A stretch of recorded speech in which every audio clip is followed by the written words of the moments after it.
Welcome back to Worth the Effort Woodworking in our Tips and Tricks series. As today I'm going to start talking about pricing. I'll talk about a lot of the fundamentals that a lot of other people bring into the conversation. And then I'll rant a little bit with my opinion.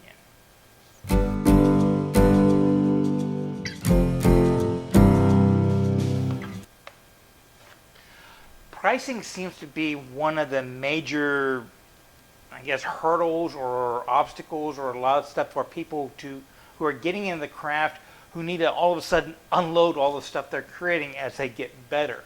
A lot of people do this as kind of a side hustle, wanting to earn a little extra money, that kind of stuff. Some people just get into it as a hobby, and after they make, a few hundred bowls, the wife wants us to unload them a little bit, so you think about selling them to pay for more tools. So how you price your work is a major question with a lot of people, and there is a lot of information out there. In fact, you can take entire college courses and get degrees just on figuring up pricing for products. So I want to take some time and kind of go over some of the subject matter people talk about when they're kind of deciding on pricing, and then I'm going to throw my opinion on it, which will probably rankle a lot of people. But from the get-go, you basically have three different categories of information that you need to wrap up in how you figure out the pricing for products. That would be your overhead. And in my mind, that is everything that it costs you to either do your hobby, run your business, or anything like that, that isn't labor or materials to make your product. If you don't make anything or sell anything in a given month, this is the stuff that you're still going to have to pay for. Then you have materials. That is everything you need in order to make the product. The raw materials that are going into it, the consumables that you use in creating it. Then you got labor. Now these are all general categories. Labor is what it is. It's time to make stuff. So I go to a lot of art market, or I did before COVID, and I'm competing with a lot of other people, and they have their own pricing structure and stuff like that, and their misunderstanding of these three concepts means a lot of times they're pricing stuff at a price where they are losing money and they don't even recognize it. So what are actual overheads? Well, everybody needs to pay for a place to do their work. Even if it's just the corner of a closet and you're crocheting, stuff like that, that square footage has to be paid for. And a lot of people I talk to say, well, I'm just working in my garage, that's wrapped up in my mortgage. Well, if you are not including that cost into how you're pricing stuff, you're subsidizing your work. You're basically subsidizing those purchases that people buy in. You're actually discounting it, and a lot of times that's such a big discount that you're selling at a loss. Now I know a lot of y'all work out of your garage and it's wrapped up in your mortgage, and maybe you've got your mortgage paid off, so that's an inconsequential cost to you. I'm going to call BS on that one. Basically, you have spent the entire time of your mortgage paying for that garage. Let's say it's 30 years and you planned on living to 90 years old. You bought the place when you were 20, so you have another 40 years of using that garage for free, right? No, you subsidize that time frame of paying it over here, but you still paid for it. You were working those 30 years for that free rent over here. You just paid it up front. There is an opportunity loss for you if you're working in your shop and not paying yourself rent for that. You can't put your car in there. Well, where are you going to be storing your car? It goes outside, it gets damaged, deteriorates quicker, all that kind of stuff. There's always some kind of opportunity cost. Now, one way to figure out what you should be paying for yourself is how big is your shop? If you didn't have that shop, or the percentage of the garage that you're using as your shop, how much would you have to pay for that one? And I want you to really discount that down. Just go to an average storage place. You know, that you don't have an electricity bill, just the raw square footage. What would you pay for an average storage place? Because that is the opportunity loss. If you can't put your boxes of stuff in where you're working, you've got to put it somewhere. That would be a storage unit. That right there tells you what you probably should be paying for that amount of space and paying yourself and incorporating that into your price to pay yourself back for all that money you did while you were paying off your mortgage.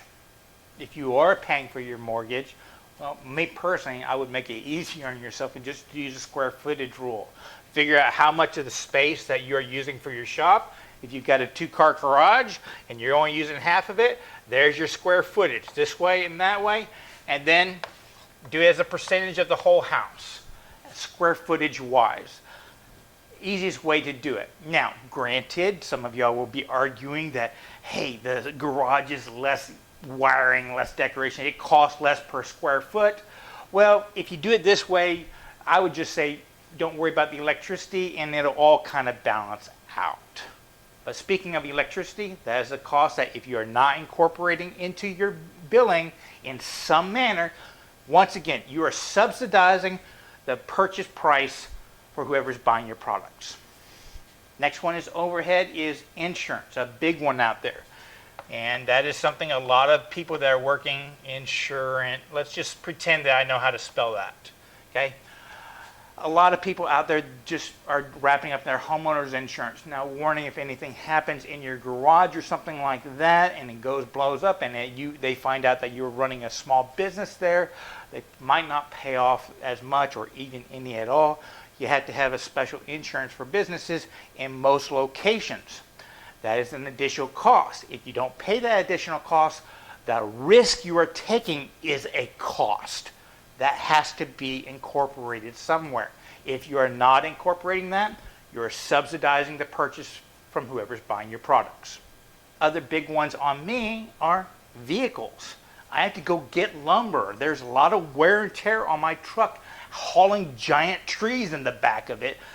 There's additional insurance. There's different kinds of insurance you have to have if you're using it as a business versus just running around town and stuff like that. You have to break up your mileage, materials, all that kind of stuff. So a vehicle, if you are doing this as a business, is an expense. And I can go on and on and on about all the fixed costs that you have to pay for whether you make or sell a product if you're doing this as a business or even a side hustle.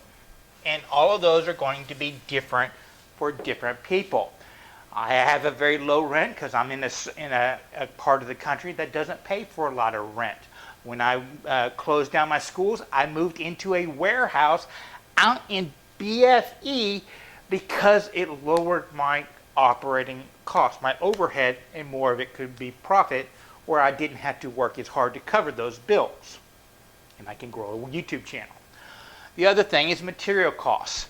Now, me as a wood turner, a lot of people talk about the free wood we get because we can just go grab a piece of firewood, throw it on the lathe, and make something that we can sell. That is a real advantage. But it doesn't make it totally free.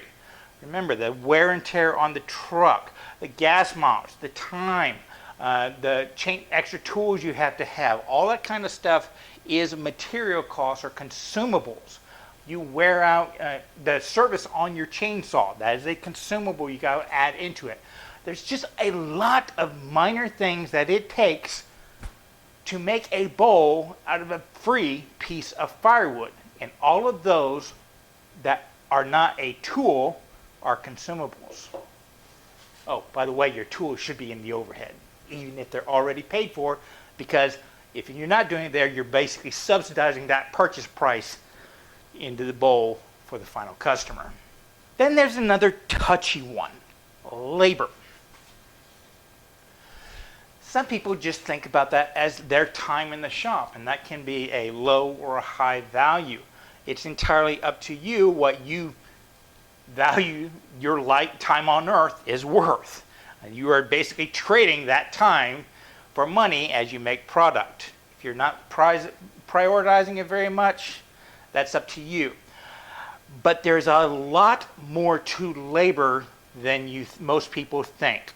And I like to consider what I do as the skill investment level of a auto mechanic. If I've been doing this for 10, 15 years, I'm probably going to have about the same amount of dollars in tools, about the same amount of money in training, experience, the time investment, all that kind of stuff. Now, I want you to think about how much they charge you per hour when you went to a dealership. In my areas, it's a lot of times $115 to $120 an hour. Now, the mechanic is not getting that $115, $120 an hour. You know, they start out, let's go down to $100 an hour. They pay that mechanic maybe $60,000 a year, so that would be $30 an hour. Okay, just for the mechanic's time. But the mechanic his skill is focused on working on your car. He's not going to be doing the accounting, the billing, the filing with the insurance companies for repairs, that kind of stuff. They have a dedicated employee for that. Maybe that person, because they are handling all the paperwork for multiple different mechanics, there's an efficiency of scale there, and they can very specialize and do that very efficiently. So of that $100, maybe only $5 of that money is going to that individual per hour from that one employee. But they have, 30 different mechanics at the dealership. 5 times 30, that employee is probably making a little under 6 figures, which sounds about right for a really high quality accountant.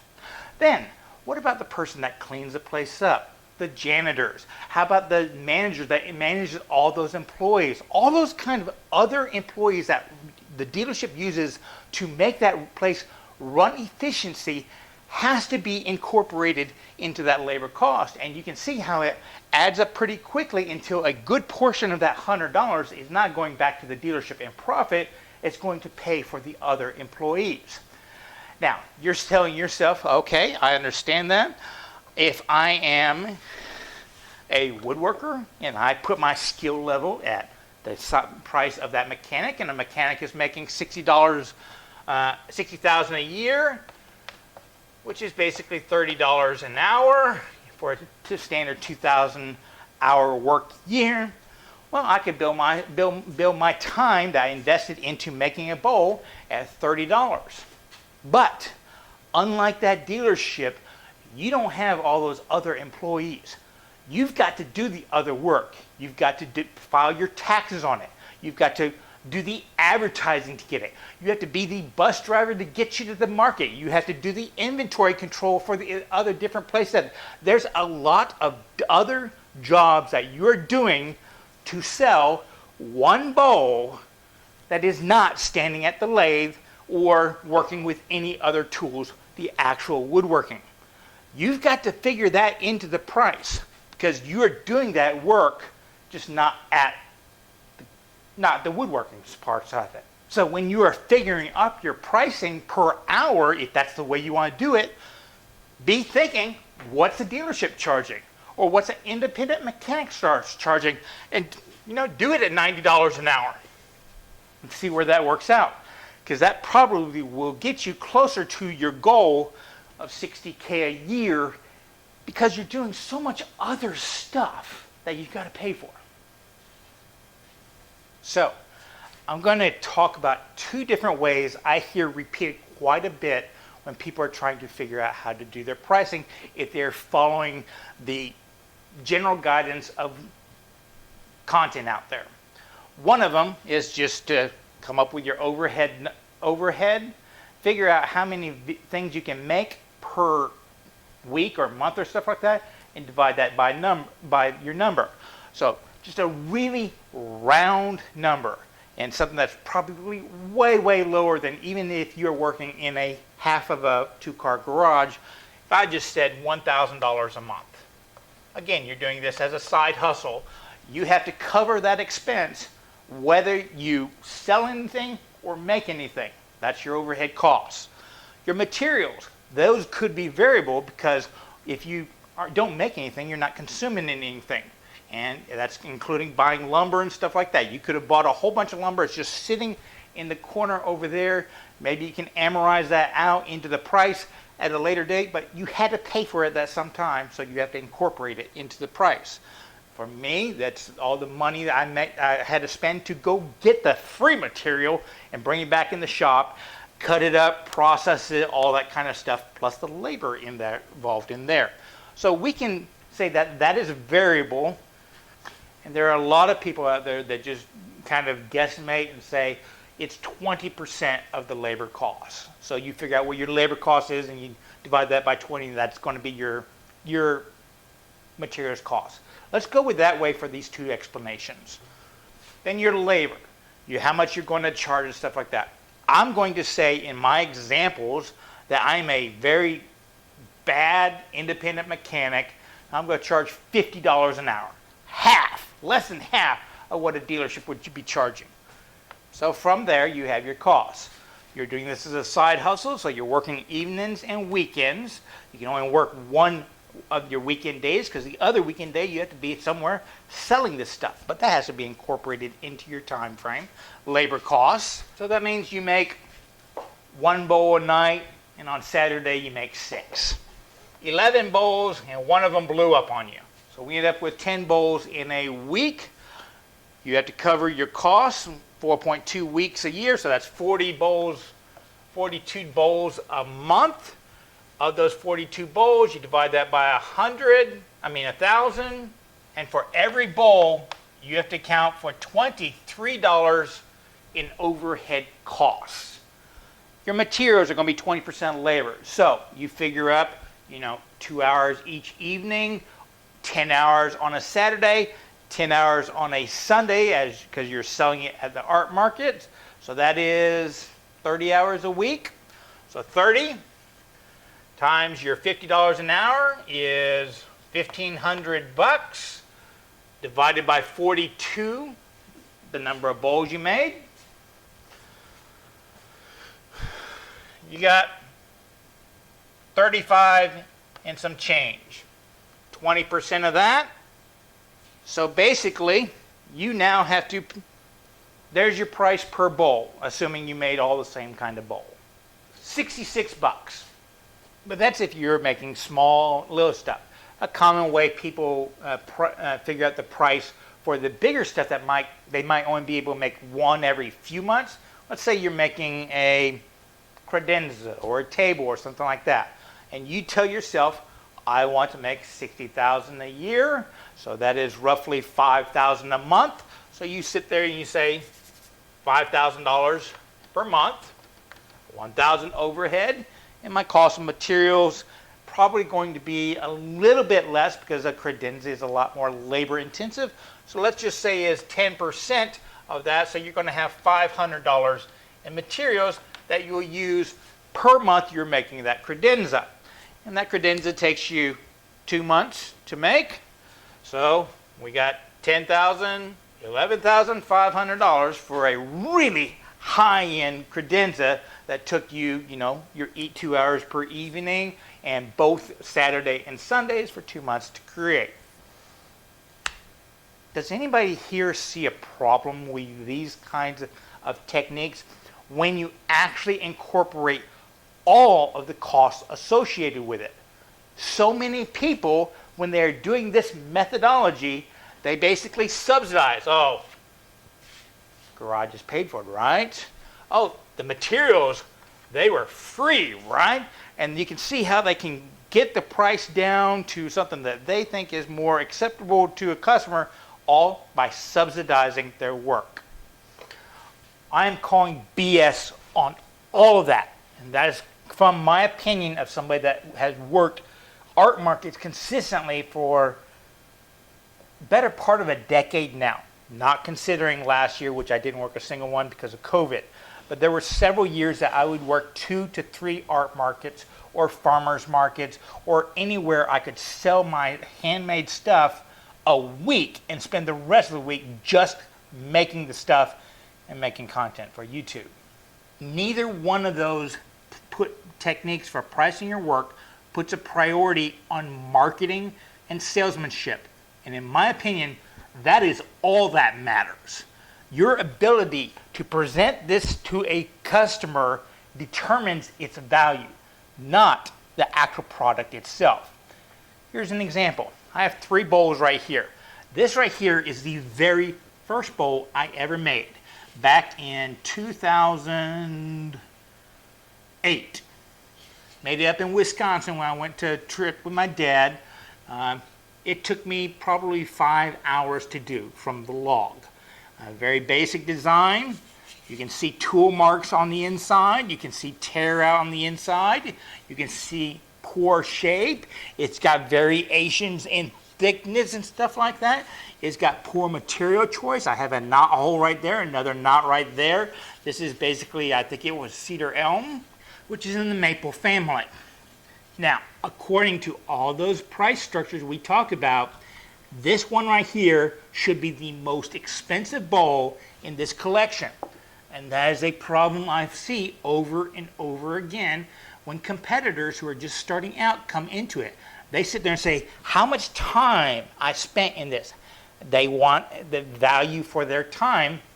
And frankly, this is the only thing this is good for is holding my keys, which it does by my desk. This one right here I made 5 years later, and I've held on to it just because I thought the coloration was pretty cool on it. But once again, the design, it is oval, it is warped on me. The curvature is not consistent. The thickness is actually pretty good because I was getting pretty good on the thicknesses. I didn't have to do any embellishments to hide stuff up. This to me is a very good quality bowl, but it's very plain and there's nothing unique about this particular design of bowl, and I made hundreds of them at a time. This was something I did in production runs where I would do them 6 or 7 at a time to make it consistent. Is this thing more valuable than this one? Well, all those price structures said no, but this is a much, much better bowl as a product. Then you had one I made 5 years later. This bowl keeps a lot of my electronics, my memory cards and that kind of stuff over on my desk. This one right here, I did in a production run of probably 20 or 30 bowls, all very consistent. And this is a design I repeat over and over and over. And a lot of people won't, unless you held it, you wouldn't really appreciate a lot of stuff. But the curve is very consistent and smooth over here.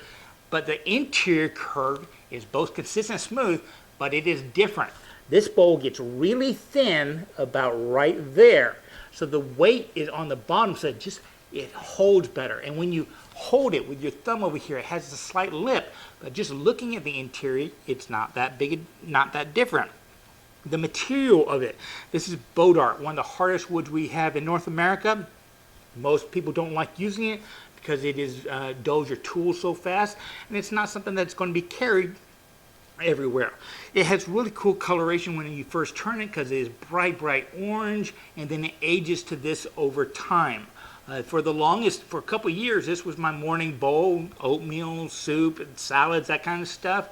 At some point in time, it migrated in the shop, and I keep snacks in there all the time. So it's always constantly getting beat up on the inside. But you can see how well it is worn over these past, that was 2007 years, or 5 years. I mean, and this is something this is a design I continue to refine over the years. But it gives you an idea. These two would not take much wear and tear to just totally destroy them. This one could be taken a lot of abuse, and the finish is just about perfect, other than my fingernails and forks and stuff like that. Finish here is perfect. This one right here, I have a little bit of tear out. It's slightly rough on the opposite corners because of a little fuzziness and stuff like that. And this one right here is tear out all over the place. And I mean, even the bottom's not finished and stuff like that. And of all of these, once again, this one I should be charging the least amount for, because those pricing methodologies are for commodities. A mechanic, most of the time they're doing commodity work, changing your spark plugs, adjusting your valves, something that lots of different mechanics could do to an equal amount. It's a commodity work. You're making a toy, an electronic, you're making hundreds of thousands of them. They become a commodity. They might have different features and benefits, but it is a commodity. They're all going to be the same. What we are doing is not a commodity, and I'm not going to say it's art. It is craft. Craft is something you learn a skill to do, and you make similar things over and over and over, but you shouldn't be penalized for becoming better, for becoming more efficient. Why is this worth less? In my opinion, it's not. And that gets me down to what I've been talking about, what is wrong with all of those setups, is the perceived value is irrelevant in those kind of pricing structures. My thinking after all these years of experience is the price is the maximum the customer will pay for it. And to learn that, it's just going to take some experience. You're going to have to go out and sell stuff. This right here, my opinion, $10. But what if this was made by Nick Offerman? All of a sudden, Nick Offerman's very first bowl, some collector is going, this is highly valued. This would dwarf the experience of a bowl that Nick Offerman made 5 years into his woodworking career, or 10 years later, or something like that. When he got better, more efficient, and he started making a lot more bowls, all of those aren't the first bowl. Or this bowl right here, which was actually made out of a fairly famous tree in New Braunfels. All of a sudden, there's a story here, something you could sell. This bowl becomes more valuable because of the wood itself, which again, this one being made out of Osage orange or Bodart, something a lot of other woodworkers don't want to touch because of its added benefits of being so hard, wearing, water resistant, decay resistant, all that kind of stuff. All of a sudden, there is some added value that you can add to it that the customer might see value in, which comes back to the marketing and salesmanship that all those pricing structures seem to ignore. And everything you make, even a commodity item, such as I make this design over and over and over, well, when I'm presenting them in my booth, I don't have 100 of them out there. I have 1 or 2 of this design. I have 1 or 2 of another design. I have 1 or 2 of a different shape. And on every single one of them, I can present some added benefits to the customer to hopefully build up the value.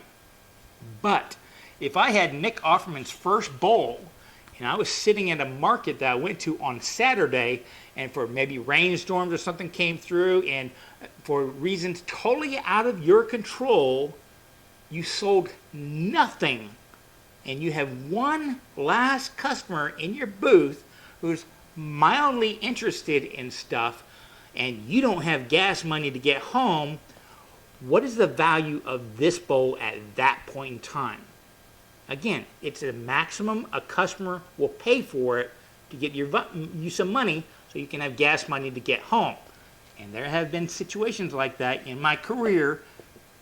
It happens sometimes. It is somewhat of a feast or famine experience. Many times you go to a market, you're not going to sell anything. Sometimes you will sell up most of your market. Now, a general rule I've developed for myself is the 10% rule. I go to a market. I tend to go to the same markets over and over. A lot of them are monthly. Some of them are seasonally. And the seasonal ones are generally the higher price ones. And I will change my pricing structure per market. It might only be $5 or $10 difference from one market to the other, but it is different based upon the customers that are showing up.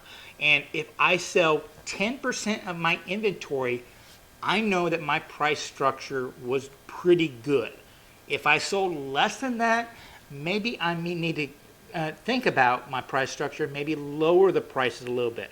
If I sold more than that, maybe I need to raise the price structure up a little bit. But then again, part of that 10% rule in my mind is if I sold more than 10% of my product, I might not have brought enough product, enough variety of products. If I sold less than 10% of my inventory, maybe I brought too much and just the volume of stuff I've had diminished what the customer was thinking they wanted. They had too many options. That is a consideration, but that's something you've got to battle about. But that 10% in my mind is kind of where I am to adjust my pricing per market. So my opinion is those pricing structures are somewhat worthless if you're doing the art markets or you're selling out of galleries or anything like that, or you're selling high-end furniture to one individual client at a time, because you're either leaving money on the table or you don't have the cash flow to keep your business running. Sometimes you have to sell product at a loss to keep the cash flow in the business to cover your overhead expenses.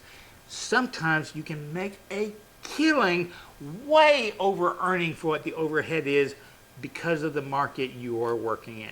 And those are the markets you want to go back to. I hope this helped you a little bit.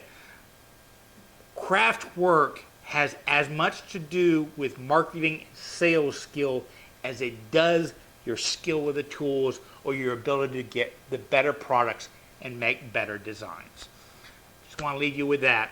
And those two aspects have nothing to do with overhead, material costs, and labor. For today's bonus, I want you to go to Frank Straza's YouTube channel and subscribe to it. Now, he only produces a video maybe every year or two. He does a lot of teaching. He's really big on Instagram. But this past week, he has produced a video that I think is probably one of the most underrated pieces of content there is in our community right now. He basically did I want to say it was like a 45-minute video introducing you to a class he teaches on making a rocking chair. And he builds a rocking chair not only using different techniques explained in the video, but different tools. And as you watch this, this is a professional furniture maker, highly skilled, highly trained, highly regarded in the community for his work, showing you how a pro does the actual stuff, using hand tools, power tools, or whatever method he has available to him the best way possible to get the best results. And he even makes mistakes and shows you how he fixes the mistakes in the process of moving along. He's not going to dawdle on them. It just happens, we repair it. It's a wonderful video to watch to see the difference between what a truly talented individual can do and what us YouTubers do.